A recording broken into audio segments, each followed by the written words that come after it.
안녕하세요. 이 채널의 사연을 거의 다 들어봤는데 인생은 참으로 영화 같다는 생각이 많이 들었답니다. 저 역시 한편의 휴먼 영화 같은 사연이 있는데요. 결혼해서 아이를 키우고 있는 요즘 감성이 풍만해져서 그때 일이 자주 떠올라 눈시울을 붉히곤 합니다. 제 나이 30대 중반이 되었는데 참으로 힘들고 외로운 인생을 살았답니다. 그럼 파란만장한 제 이야기를 시작해보도록 하겠습니다. 저는 엄마 없이 아빠의 손에 컸습니다. 두 분이 어떻게 이혼한지는 사실 잘 모른답니다. 아빠 말로는 단순한 성격 차이라고 하셨는데 제가 10살이 넘도록 엄마가 한 번도 찾지 않는 걸 알았을 때 성격 차이가 아니라 다른 이유가 있을 거라는 생각이 들었답니다. 그렇게 아빠와 둘이서 지내는 건 조금 외로운 일이었습니다. 사업을 크게 하시는 아빠는 이른 새벽에 나갔다가 밤이 되어서야 집에 오셨습니다. 그 사이 저 혼자 학교도 가고 학원도 다녀오고 집에서 숙제하고 공부하며 혼자서 보내는 시간이 대부분이었습니다. 그뿐만 아니라 아빠는 제가 잠들었을 때 퇴근해서 돌아오시는 날이 많아 얼굴도 못 보고 지나가는 날들도 꽤 있었답니다. 그래도 경제적인 여유가 있는 집안이라 먹고 싶은 거, 입고 싶은 거, 그리고 가지고 싶은 것들은 죄다 손 안에 넣을 수 있었습니다. 아빠는 잦은 선물을 하며 바쁜 걸 봐달라고 입버릇처럼 말씀하셨습니다. 일하는 이유가 모두 저를 부족하지 않게 키우고 싶고 제 미래를 위해 하시는 거라 하시니 뭐라 할 말이 없었습니다. 그래도 전 바쁜 아빠를 다 이해했고 혼자 있는 시간이 얼마나 많든지 간에 아빠를 미워하지 않았답니다. 중학교에 올라가서도 저 혼자 아침밥을 먹고 학교를 다녀와 저녁을 먹는 날이 대부분이었고 아빠는 항시 바빠서 회사에서 거의 살다시피 하셨네요. 그런데 언젠가부터 술을 입에도 대지 않던 아빠가 새벽 시간에 만취한 상태로 집에 들어오셨습니다. 무슨 일이 있느냐고 물었더니 그냥 스트레스 받아서 그런다고만 대답하셨죠. 처음엔 그냥 흘려듣고 말았는데 술에 취해서 들어오는 날이 일주일에 5번이나 되면서 뭔가 크게 잘못되어 가고 있다는 걸 느꼈습니다. 그래서 단도직입적으로 아빠한테 물었습니다. 아빠, 도대체 무슨 일이야? 맨날 이렇게 술에 취해서 들어오는 이유가 뭐냐고. 아빠 여자랑 사귀다가 실연이라도 당한 거야? 녀석, 아빠가 여자 만날 시간이 어딨냐? 그럴 시간 있으면 우리 딸이랑 데이트를 한 번이라도 더 하지. 그럼 뭐야? 매일 잠도 잘 못 주무시는 것 같은데? 무슨 걱정 때문에 그래? 회사가 잘 안 돼? 혜련아, 아빠는 아무 문제 없어. 넌 아무 걱정하지 말고 밥이나 잘 챙겨 먹고 공부나 열심히 해. 아빠는 제가 묻는 말에 항상 이렇게 아무 일 없으니 공부나 열심히 하고 밥이나 잘 챙겨 먹으라는 대답만 하셨답니다. 한 달 정도의 시간이 지나자 아빠가 왜 그동안 술에 찌들어 사셨는지 알게 되었습니다. 운영하는 회사가 엄청난 적자를 맞게 되면서 부도 위기가 왔거든요. 집으로 날아오는 대출 우편을 보고 나서야 일이 많이 힘든 상황이라는 걸 알게 되었죠. 아빠는 그 이후로 아예 집에 못 들어오시는 날도 덜어 있었습니다. 어떻게든 회사를 살려보려고 무슨 일을 하고 계신 것 같았죠.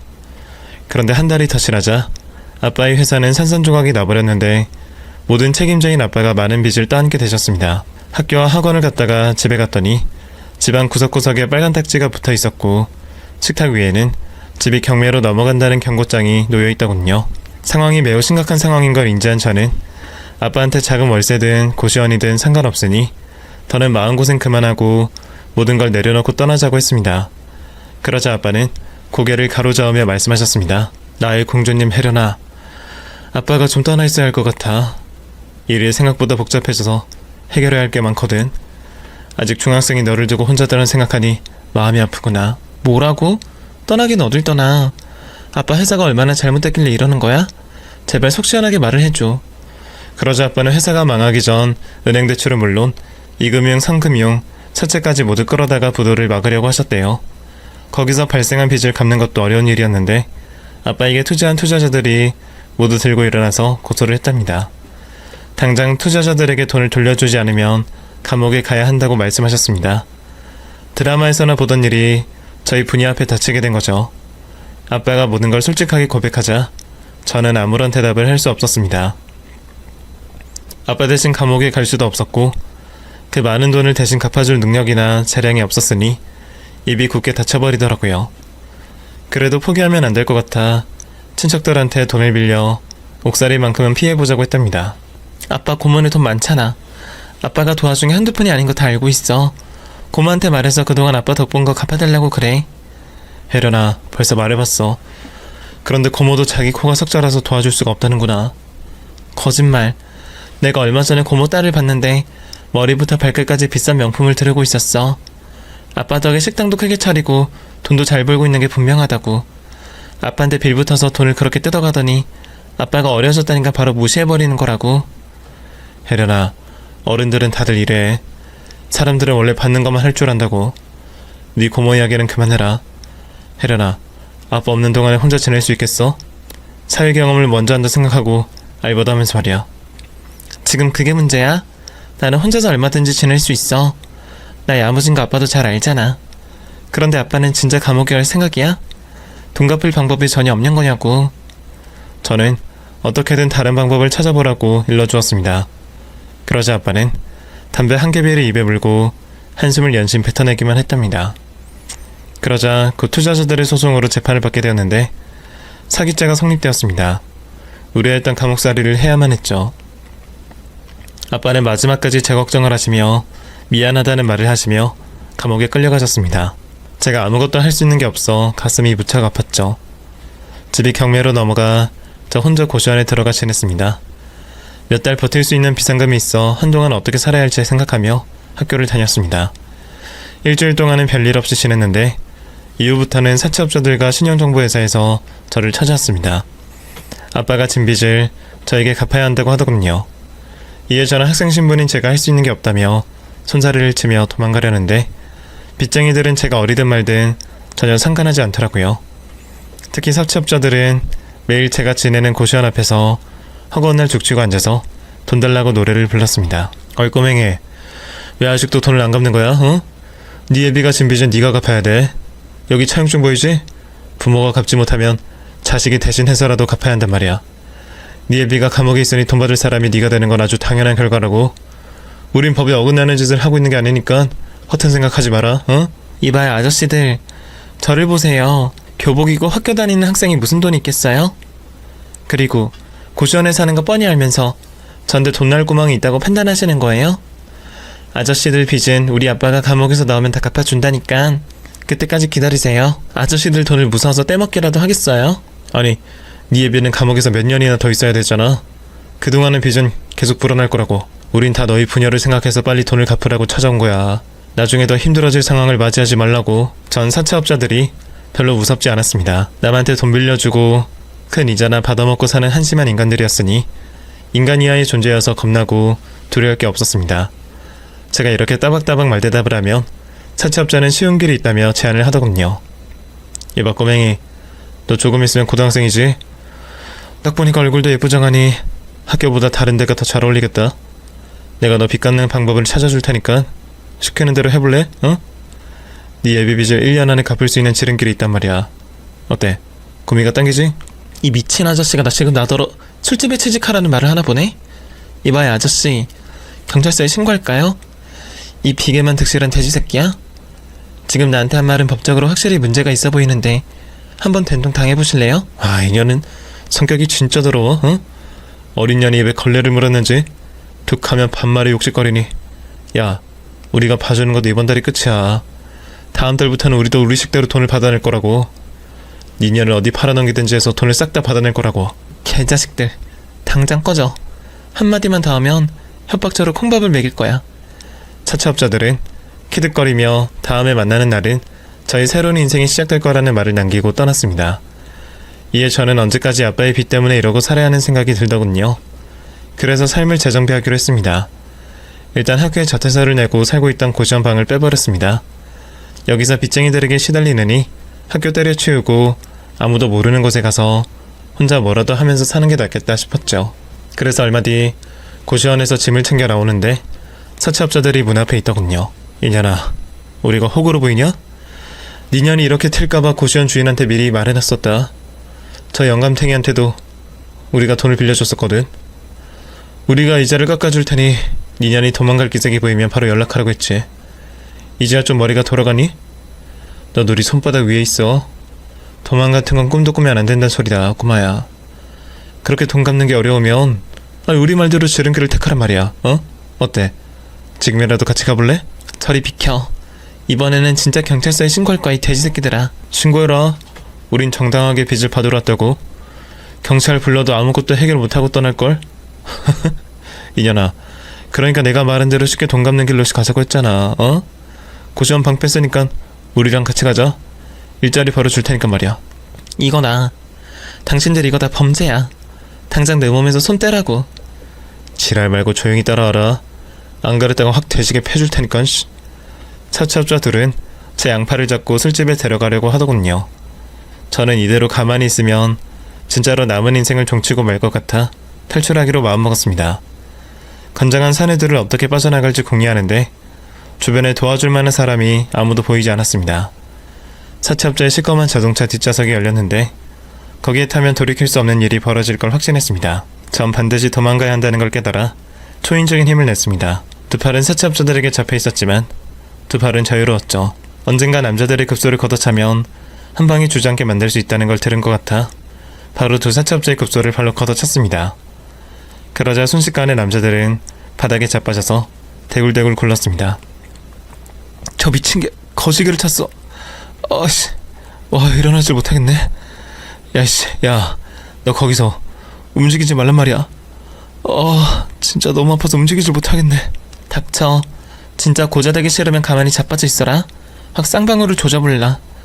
상황을 보니 제가 뛰어서 달아날 필요도 없이 천천히 걸어서 도망가도 될 것 같아 짐가방을 들고 내리막길을 슬슬 걸어서 벗어났습니다. 그래서 새로운 보금자리를 찾으려고 시외버스를 타고 서울을 떠났습니다. 경기도 외곽에 있는 작은 도시로 가서 식당 서빙 알바를 구하고 이번에도 고시원을 구했답니다. 거기서 몇 달은 조용히 지낼 수 있었습니다. 또 중학교를 자퇴했기 때문에 검정고시를 준비하기도 했답니다. 다행히 검정고시는 제가 쉽게 통과할 수준이어서 독학으로 한 번에 합격했고 바로 고등 검정고시를 준비했습니다. 제가 아무리 가진 게 없고 어려운 상황이지만 사람 앞일은 어떻게 될지 모르니 공부를 포기하지 않기로 한 거죠. 그런데 조용한 일상은 또다시 사채업자들 때문에 시끄러워졌습니다. 도대체 저를 어떻게 찾아낸 것인지 모르겠지만 고시원 앞으로 찾아와 다짜고짜 돈을 내놓아라, 급소 딸인 거 체류해달라 하며 협박질을 하더군요. 이번에는 쉽게 빠져나가기 어려웠습니다. 아예 고시원 총무 옆에 앉아서 감시하기도 했고 제가 일하는 식당에 찾아와 구석진 자리에서 감시했답니다. 월급날이 나오면 바로 뜯어가기도 했고요. 뺏어가지 않으려고 발버둥을 쳐봤지만 종이 한 장을 꺼내 정당하게 받는 돈이라고 장황하게 설명하고 가져가니 뭐라고 말하지 못하겠더라고요. 이 생활을 몇 달 하다 보니 사채업자들 손아귀에 벗어나려면 아예 깡시골로 가서 숨어 지내야 할 것 같았습니다. 그래서 어느 새벽 시간에 몰래 야반도주를 했답니다. 어디로 갈지 목적지를 정하지 않고 제일 멀리 가는 시외버스를 타고 떠났습니다. 여러 번 버스를 갈아타고 도착한 곳은 개발이 아예 되지 않은 시골 마을이었습니다. 이런 곳에 숨어 지내면 빚쟁이들이 절대 찾아내지 못할 거라는 확신이 들었답니다. 저는 핸드폰도 끊어버렸고 통장도 쓰지 않기로 해서 추적이 완전히 불가능하게 하면서 지낼 생각이었습니다. 그런데 생활을 돈과 잠들 곳이 시급했습니다. 날이 어둑해지기 전에 아무 밭이나 들어가서 일손이 필요하지 않느냐고 물었더니 바로 일자리를 주겠다고 하더라고요. 시골에서는 농사를 할 일손이 항상 부족하다며 밭일을 도와가며 돈을 벌 수 있다는 말에 여기가 저의 새로운 동지가 맞구나 하는 마음을 가졌죠. 시골밭 주인들은 어리고 사정이 있는 걸 알게 되어 돌아가면서 잠자리를 제공해 주었고 밭일도 돌아가면서 시켜줘서 먹고 일하면서 지낼 수 있었습니다. 이 모든 게 빚쟁이들 때문이었으니 아빠를 조금 원망했습니다. 물론 유년기는 아빠 덕분에 많은 걸 누리면서 컸지만 남들이 학교 다닐 나이에 남의 밭에서 허드렛 일을 하며 하루살이 인생을 살고 있는 결과를 낳았으니 아빠의 얼굴이 보고 싶지 않았답니다. 어차피 감옥에 있는 아빠와 연락할 수 있는 방법이 없어 그냥 이대로 몇 년 지내기로 했습니다. 그렇게 시골 마을에서 정해진 곳 없이 할머니들의 집을 전전하며 잠을 잤고 여기저기 일 시켜주는 곳에서 밭일을 하며 돈을 조금씩 모았습니다. 하지만 제가 버는 돈으로 집을 구하는 건 택도 없는 일이어서 이 생활은 아주 오랫동안 할 것 같았답니다.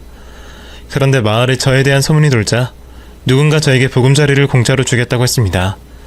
대학볕 아래서 밭일을 하고 있는데 아줌마 한 분이 저를 부르더군요. 안녕 학생. 듣던 대로 어린애네. 학생이 우리 마을의 메뚜기야? 메뚜기요? 그게 무슨 말씀이시죠? 아줌마는 누구세요? 이리저리 마을 어르신들 집에서 먹고 자고 한다며? 메뚜기가 여기저기 뛰어다니니 별명이 그렇게 붙은 거지 뭐. 학생, 나는 저기 보이는 가수원 주인이야. 아, 그래서 저를 메뚜기라고 불러요? 그런데 가수원에 일손 부족해서 저를 찾아오신 거예요? 이번 주에는 여기 고추밭에서 일해야 해서 다음 주에 갈 수 있으면 갈게요. 어린 것이 고생이 많네. 이봐 학생, 내가 어르신들한테 다 말해놨어. 내가 학생을 보살피겠다고 말이야. 물론 가수원 일을 하면서 지내야 하긴 해. 내 집에서 지내게 해줄 테니까 날 따라와. 돈 달라는 소리 안 할 테니까 따라와. 네? 아니 저 그냥 이렇게 지낼래요. 제가 아줌마를 어떻게 믿고 따라가겠어요? 이 험한 세상에 누굴 믿고 따라가겠냐고요. 절 그냥 내버려 주시고 갈 길이나 가시죠. 저는 그 아줌마가 무슨 짓을 할지 모르니 따라가지 않겠다고 말했습니다. 마을 할머니들은 다들 임신 좋고 저에게 헛된 짓을 절대 할 수 없으니 이대로 지내는 게 나을 거라 판단했습니다. 제가 그렇게 거부했더니 과수원 아줌마가 저에게 일과 잠자리를 주었던 마을 할머니들을 죄다 불러 모았습니다. 그리곤 자기가 위험한 사람이 아니라는 걸 증명했고 저에게 좋은 방도 주고 거수원에서 일만 하면 많은 월급을 주겠다고 했습니다. 할머니들이 하나같이 입을 모아 가수원 집에 들어가 지내는 게 훨씬 좋을 거라고 말씀해 주셔서 저는 곧 마음을 열게 되었고 아줌마를 따라 나섰습니다. 이윽고 가수원 앞에 대골 같은 집이 보였습니다. 아줌마는 그 집 대문을 열며 저에게 손짓했습니다. 학생 뭐해? 여기가 내 집이야. 따라 들어와. 앉아봐 먹을게. 여기가 아줌마 집이라고요? 제가 이런 집에서 지내도 되는 거예요? 혜련 학생, 아까 할머니들이 날 보증했잖아. 이상한 사람 아니니까 들어와. 아 배고프다. 빨리 들어가서 닭백숙 해먹자. 혜련 학생은 온다고 방 도배랑 장판도 새로 깔았어. 그뿐인지 알아? 책상이랑 침대도 새 것으로 들여놓았다고. 그 순간 제 배에서 꼬르륵 소리가 들려서 아무 생각도 하지 않고 따라 들어갔습니다. 대궐 같은 집은 실내도 장난이 아니었습니다. 들어가자마자 아줌마가 제 방을 안내해줬는데 아빠가 살던 집보다 훨씬 넓고 좋았답니다. 이윽고 주방으로 갔더니 아줌마 아들이 있더군요. 저와 동갑이고 시골 마을에서 학교를 다니는 아이였죠. 그 애는 딱 봐도 모범생이었고 헛된 짓을 할 애로 보이지 않았습니다. 또 수줍음이 많아서 아예 저를 쳐다도 보지 않더라고요. 어쨌든 제가 살아도 안전하다는 확신이 들어 그 집에서 지내기로 했답니다. 보름 정도는 아줌마와 아들에게 거리를 두고 지냈습니다. 저에게 시키는 일만 하고 나머지 시간에는 방에 틀어박혀서 나오지 않았답니다. 그리고 아줌마는 거수원에서 저에게 많은 일을 시키지 않았어요. 포도와 블루베리를 따로 키우고 있었는데 저에게 물을 주고야 하거나 다 자란 과일을 따서 상자에 넣기만 하면 되는 쉬운 일이었습니다. 과일 향기도 좋고 하우스 안에서 일을 해서 그렇게 덥지도 않았답니다. 아줌마는 제가 검정고시를 제대로 준비하라며 일하는 시간을 하루에 4시간으로 제한해 주시기도 했습니다. 또 식사도 매번 맛있고 귀한 걸 해주셔서 마음이 편안해지기 시작했답니다. 어느새 저도 모르게 마음을 열게 되어 아줌마와 많은 대화를 나눴습니다. 아줌마 아들인 동갑내기 친구도 마찬가지였죠. 저는 아빠가 살았던 삶과 아빠의 사업 실패로 인한 빚과 감옥 이야기를 서슴없이 해버리고 말았답니다. 그동안 아무에게도 말하지 못하고 있었는데 아줌마가 너무 잘해주셔서 의지하고 싶은 마음이 생겼기 때문이었죠.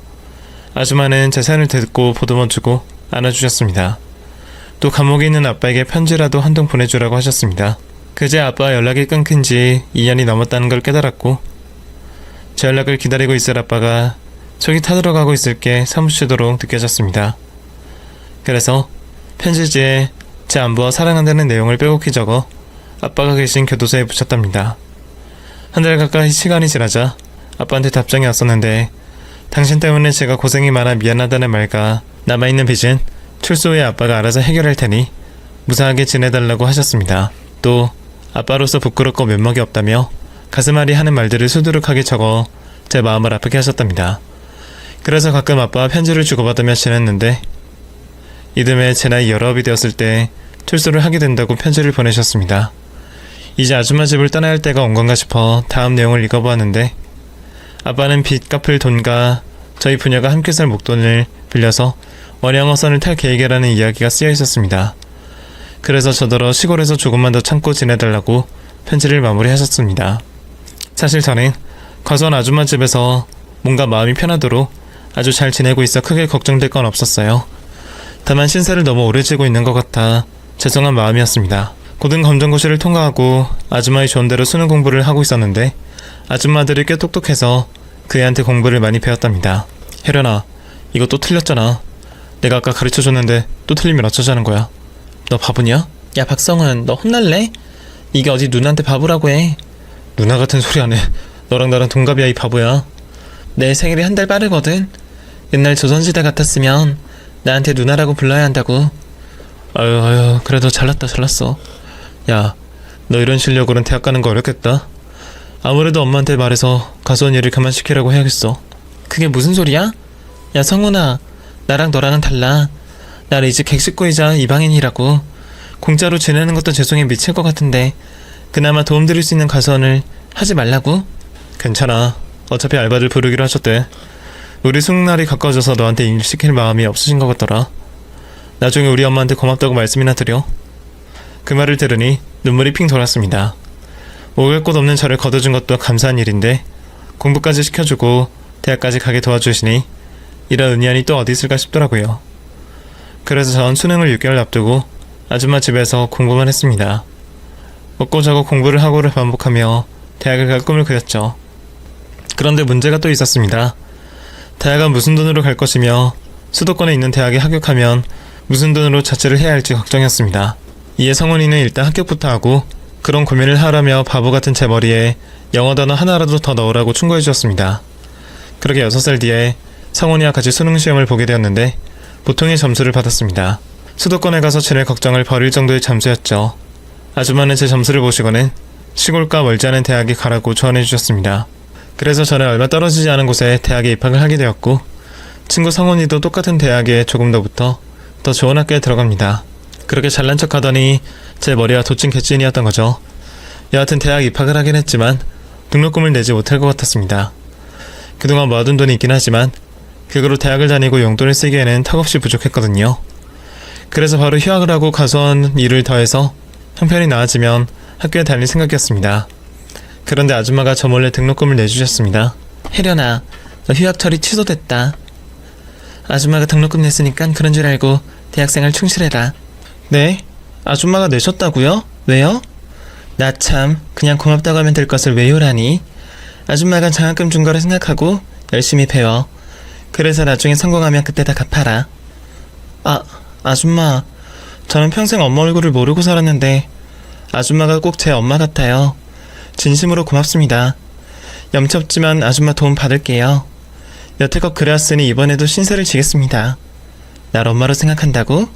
그럼 안 되지. 넌 내 며느리 할 거 아니었어? 네? 며느리요? 그래, 너랑 성훈이 둘이 투닥거리는 거 보면 영락 없는 부부 같다고. 나중에 둘이 결혼하면 아주 좋겠더라. 그 말을 듣고 저와 성훈이는 동시에 인상을 쓰며 화를 냈습니다. 서로 자기가 아깝다며 결혼은커녕 이성으로 보지 않는다고 말씀드렸죠. 이렇게 웃기면서도 다정한 아줌마와 성훈이가 계속해서 제 인생을 제대로 즐기면서 살 수 있었습니다. 그런데 대학 생활한 지 1년 만에 제 인생에 위기가 찾아왔답니다. 야반 도와주하고 한 번도 보지 않았던 사채업자들이 거수원집으로 찾아온 겁니다. 대학에 등록할 때 제 주민등록번호가 입력되었는데 그걸 불법적으로 알아내서 저를 찾은 거라네요. 정말이지 기생충도 이런 기생충이 또 없을 겁니다. 대골 같은 아줌마 집에서 사채업자와 맞닥뜨리고 하얗게 질려버리자 그들이 쓰레기 같은 미소를 지으며 말하더라고요. 어이 꼬맹이 많이 컸네.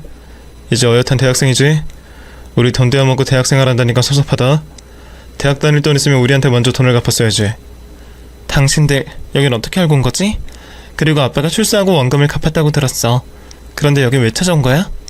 원금? 야 이년아, 이자는 안 갚았잖아. 원금보다 2배가 많은 이자를 내가 끝이 난다고. 네 애비는 원양어선인지 문제를 타는 바람에 연락도 안 되고 찾아갈 길도 없어. 그러니까 니년이 돈을 대신 갚아야겠다. 우리 얼굴 오랜만에 보니까 반갑지? 응? 저는 분노의 한숨을 푹 내쉬며 반갑냐고? 구역질이 나서 미칠 것 같아. 아무튼 먹고 죽을래야 돈 한 푼 없으니까 그만 꺼져. 나 이 집에 얹혀 사는 거니까 허튼 생각 말고. 라고 경고를 해주었습니다. 하지만 사채업자들은 쉽게 돌아갈 놈들이 아니었습니다. 저한테 몸으로 떼오든지 당장 이자를 갚든지 알아서 하라고 하더군요. 대문을 가로막고 아예 들어가지 못하게 했답니다. 그런데 이윽고 집안에 있던 아줌마와 성훈이가 문을 열었답니다. 두 사람은 안에서 다 지켜보았는지 손에 방망이 하나씩 들고 있었습니다. 아줌마와 성훈이는 눈에 불을 켜고 사채업자들에게 방망이를 휘둘렀습니다. 이 별 거지 같은 놈들, 너희는 이 어린애가 가엾지도 않니? 이제야 평범하게 사는 애를 괴롭히고 싶으니? 아줌마의 호통에 이어 성훈이가 이렇게 소리쳤습니다. 에이 쓰레기들아, 당장 내 애인한테서 떨어져. 죽고 싶지 않으면 꺼지라고. 성훈이가 저를 애인이라고 말한 것도 놀라웠고 저를 위해 목에 핏대를 세우고 소리를 지르는 것도 놀라웠습니다. 지금까지 순둥인 줄만 알았는데 이런 모습을 보니 고맙고 감사했습니다. 차차업자들은 두 사람은 아줌마와 성훈이의 방망이를 쉽게 피하고 바로 무기를 빼앗더군요. 그리고 손찌검을 하려고 손을 들었습니다. 이 잡것들은 또 뭐야? 니들 죽고 싶어 한 적 있어? 왜 남의 일에 끼어들고 지랄이야? 빈손이 든 아줌마와 성훈이는 어쩔 줄 몰라하며 얼굴이 하얗게 질렸습니다. 그런데 사채업자 뒤에 서있던 시골마을 할머니들이 손에 들고 있던 돌을 사정없이 던졌습니다. 이를 제대로 맞은 사채업자들은 화를 내며 뒤돌아봤는데 지들도 양심이 있었는지 노인들에게 대들지 못하더라고요. 결국 사채업자들은 지들끼리 차에 오르며 다음에 다시 오겠다는 말을 남기고 떠났답니다.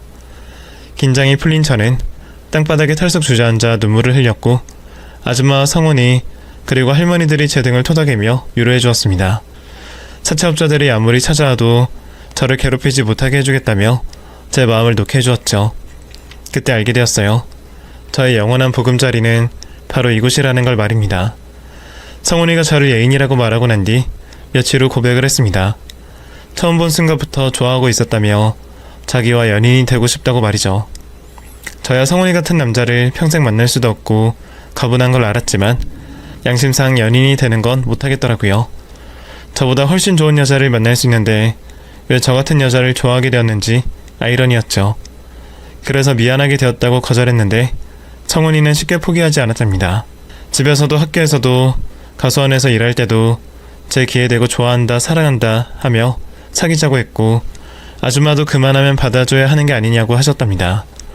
두 사람이 저를 왜 이렇게 예뻐하고 사랑해주는지 모르겠지만 저는 곧 성훈이의 마음을 받아들였습니다. 사실 저도 똑같이 성훈이를 좋아하고 있는 건 물론이었고 세상에 다시 볼 수 없는 훌륭한 남자였으니까요. 그래서 집에서나 학교에서나 연인으로 꼭 붙어서 열렬하게 사랑했고 성훈이가 군대를 다녀올 때까지도 고무신이 되어 2년 동안 기다렸답니다. 이후 대학을 졸업하고 취직을 했는데 거기 또한 가수원집과 멀지 않은 작은 회사였습니다. 역시나 성훈이와 같이 회사를 다니며 사랑과 일, 2마리 토끼를 다 잡았네요. 그렇게 세월은 흘러 제 나이 32이 되었고 가수원에서 지낸 지 15년이 되었답니다. 어느새 가수원집 아줌마이자 예비 시어머니는 흰 머리카락이 많아졌고 주름살도 엄청 늘었습니다. 성훈이의 어머님은 빨리 결혼하자고 했는데 저는 아빠가 원영어선을 그만두고 올 때까지 기다리고 싶다고 전했습니다. 어머님, 성훈아, 진짜 미안한데 아빠 없이 결혼식을 치르는 게 마음에 걸려. 아버지 15년 동안 따로 살았지만 아빠가 일부러 그런 것도 아니잖아. 얼마 전에 연락했는데 빚을 거의 다 갚으셨다고 했고 원양어선 타는 날도 머지 않았다고 하셨어. 다행히 성훈이는 언제가 되었든 기다리겠다고 말했고 예비 시어머니는 1년만 더 기다려보고 돌아오지 않으면 그냥 마음을 비우라고 하셨습니다. 아무리 사채업자들이 무서워도 어떻게 15년이나 딸을 만나러 오지 않을 수 있느냐며 아빠가 너무 무심한 사람 같다며 기회를 너무 많이 주지 말라고 일러주셨답니다. 이에 저는 알겠다고 대답하고 아빠를 1년만 더 기다려보기로 했습니다. 하지만 아빠는 돌아올 생각이 없으셨는지 제 연락을 받지 않으셨습니다.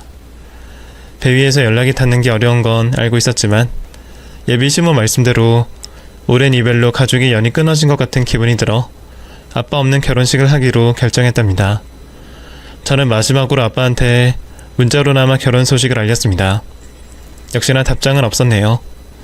한 달 뒤 결혼 준비로 바빠져서 하루 24시간이 부족하게 지내고 있었는데 어느 날 저희 집에 초인종이 울렸습니다.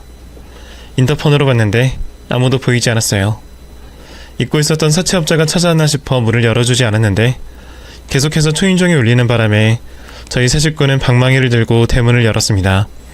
그러자 저희 눈앞에는 휠체어를 탄 사내가 보였습니다.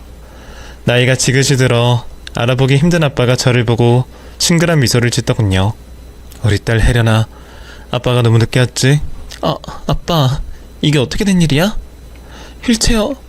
아빠 다리가 어떻게 된 거야? 빨리 말해보라고.